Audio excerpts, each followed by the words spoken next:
मोस्टर bill के regarding जो अपने जो क्वेश्चन थे, पॉइंट थे हमें रखे, लेकिन हमें बड़ी निराशा लगी।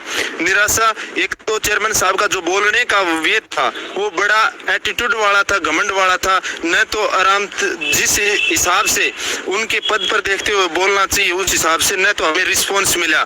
और ये चीजें हमने सारे आपके पॉइंट रखे थे वो सारे डिस्कस करेंगे, लेकिन उससे पहले जो हमारे साथ गए थे लड़कियां, बताओ बताओ अपने सारे पॉइंट्स।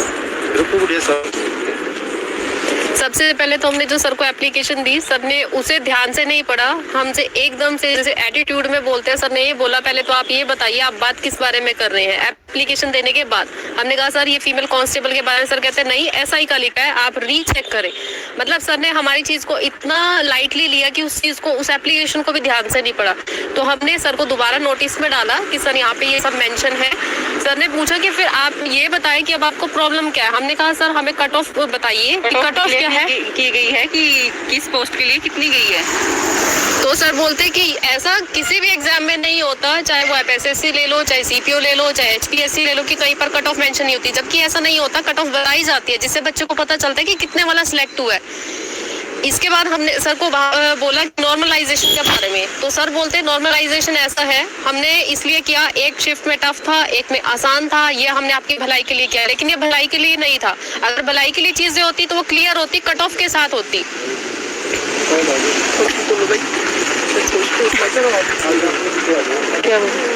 भलाई के लिए होता तो एक ही शिफ्ट में एक ही पेपर कंडक्ट कराते हैं ना, वो नॉर्मलाइजेशन किस बेस पे। और जब एडवर्टाइजमेंट निकली थी उसमें ऐसा कोई मेंशन नहीं था कि हम नॉर्मलाइज करेंगे उसके बाद आपके मार्क्स ऐड होंगे। और हाँ, मेरे को लग रहा है कि शायद चेयरमैन सर इस बात से अवेयर नहीं थे कि कट ऑफ कितनी गई है। जैसे ही हमने बोला कि गुड़िया के 66 मार्क्स बने हैं तो सर ने एकदम से रिस्पॉन्स दिया कि वो अवेयर नहीं है इस बात से कि कम वाले का सिलेक्शन हुआ है या ज़्यादा वाले रह गए हैं। सर ने इस चीज का ढंग से रिस्पॉन्स नहीं दिया। मतलब उन्होंने हमें ये नहीं बताया इतने वाला बच्चा गया। हमने कहा सर हमसे कम वाला गया, मेरे इतने मार्क्स। सर ने पूछा कि आपके कितने मार्क्स, मैंने बताया मेरे 66 है, मेरे साथ जो गई है उनके 68 है। तो सर का एक्सप्रेशन देख के हमें ऐसा लगा कि जैसे सर को इस चीज की नॉलेज नहीं थी कि मतलब इतने वाला बच्चा बाहर है और इससे कम वाला बच्चा सिलेक्ट हुआ है। बाकी हमारी एप्लीकेशन पे कार्रवाई पोस्ट कब तक देखते हैं ये नहीं पता।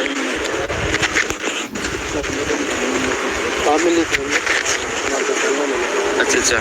और जब मेल के और इनके कट ऑफ के बारे में बात की तो साथ में मेरे ये गुड़िया भी थी और कट ऑफ के लेकर सर ने कहा, इस गुड़िया ने पूछा कि कट ऑफ को तो मेंशन करनी चाहिए। तो सर ने कहा कि कोई कट ऑफ मेंशन नहीं होती, किसी एग्जाम में कट ऑफ मेंशन नहीं होती। क्यों कट ऑफ मेंशन नहीं होती? एसएससी में देख लो आप, सीजीएल से लेके एमटीएस तक के पेपर में कट ऑफ मेंशन होती है। सीपीओ में देख लो आप, सीपीओ में पहले कट ऑफ जारी होती है प्री की, फिर फिजिकल होता है, फिर मेंस की कट ऑफ जारी होती है। अब एचपीएससी में आपका पहला पेपर का रिजल्ट है उसमें कट ऑफ जारी कर रखी थी, तो कैसे कह सकते हैं कि कट ऑफ जारी करेंगे? और सबसे बड़े देखो मेरी बात सुनो भाई, तुम्हारा ना कोई सोल्यूशन नहीं हो सकता, कोई सोल्यूशन नहीं होगा। अगर आप लोग ये सोच रहे हो कि मेल एसआई का री एग्जाम होगा तो बिल्कुल नहीं होगा। क्यों नहीं होगा? आप लोगों की वजह से ही नहीं होगा, उसका रीजन भी बताऊंगा, ठीक है। और जितनी भी क्वेरी है उसका कोई सोल्यूशन नहीं है, क्लियर है इस बात को, जैसे हो वैसे। अब हाँ भाई, कौन मिला था अपने किसी को पॉइंट रखने भाई? हाँ नमस्कार दोस्तों, बस मैं तो इतना ही कहना चाहूँगा भाई, सभी को साथ में आना पड़ेगा। बिना साथ आए ये काम नहीं हो सकता, किसी भी तरीके से नहीं हो सकता, क्योंकि इनकी तरफ से तो फिलहाल इनकारी है भाई, इसमें कुछ नया चेंज नहीं होगा। जैसे भी है इस प्रकार ही होगी भर्ती, इससे अलग कुछ नहीं होगा। तो मैं यही अपील करना चाहता हूँ सभी से भाई, अगर चाहते हो अगर पेपर दोबारा से हो एसआई का मेल, तो इसके लिए आप लोगों को बाहर आना पड़ेगा, यहाँ पहुँचना पड़ेगा, थोड़ा प्रदर्शन करना पड़ेगा, जब जाके हमें कामयाबी मिलेगी। नहीं तो इसके सिवा हमें कामयाबी मिल ही नहीं सकती है। घर बैठने से कामयाबी नहीं मिलेगी, ना मोबाइल पे कमेंट करने से मिलेगी। आना पड़ेगा, यहाँ पर बात करनी पड़ेगी, अपने मुद्दे रखने पड़ेंगे। जब इकट्ठा होंगे, भीड़ होगी, आज हम यहाँ पर सारे 50 से 40 आदमी हैं, किसकी बात सुने? किसी की भी बात नहीं सुनी गई है। बिना यूनिटी के हमारी कोई भी बात नहीं सुनी जाएगी। तो मैं तो सिर्फ इतनी अपील करना चाहूँगा भाई, अगर आप लोग चाहते हो कि दोबारा हो, सबके लिए फेयर हो, तो प्लीज यहाँ आइए, जब आगे आप सिलेक्शन होगा। नहीं तो ये मत ना सोचे जो कोई सोच रहा है कि मेरे 75 नंबर है या 80 पे हूँ तो मैं नौकरी लग जाऊंगा। पॉसिबल नहीं है भाई, जिस प्रकार का भी संस्था ये चला रही है, जैसे चीज कार्य कर रही है। तो मेरा तो निवेदन और प्रार्थना भाइयों कि आओ, और साथ में एक बार दोबारा फिर आंदोलन करें, कुछ आए इकट्ठे होंगे जब भी काम चलेगा। धन्यवाद।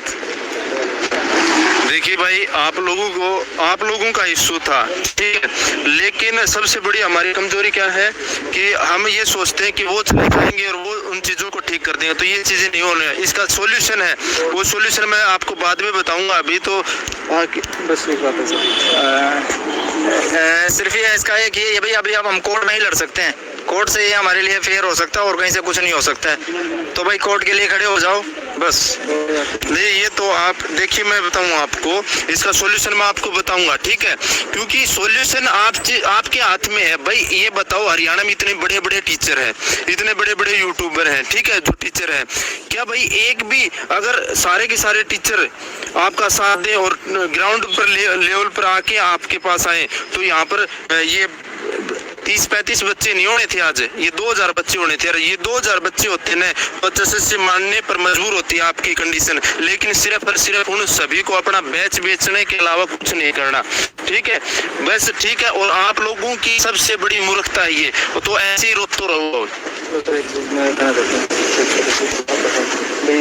जैसे सर यूट्यूब पे आगे करंट अफेयर की बात करते हैं ना, करंट मुद्दे की बात करें, जैसे मैं ये देखता हूँ यूट्यूब पे सभी कहते हैं भाई यहाँ करंट अफेयर बढ़िया हरियाणा के बारे में, जो करंट में मुद्दा चला हुआ है, ये इतना बड़ा घपला होया जा रहा है ये पेपरों को लेके, इसके बारे में क्यों नहीं बात कर रहे हैं? अभी ये यूट्यूबर हैं हमारे साथ में, हमारे लिए पढ़ाई करा रहे हैं, हमें पढ़ा रहे हैं, तो साथ में क्यों नहीं आ रहे हैं? तो मैं भी इनसे अपील करूंगा ये भी साथ में आगे आए एक बारी। नहीं।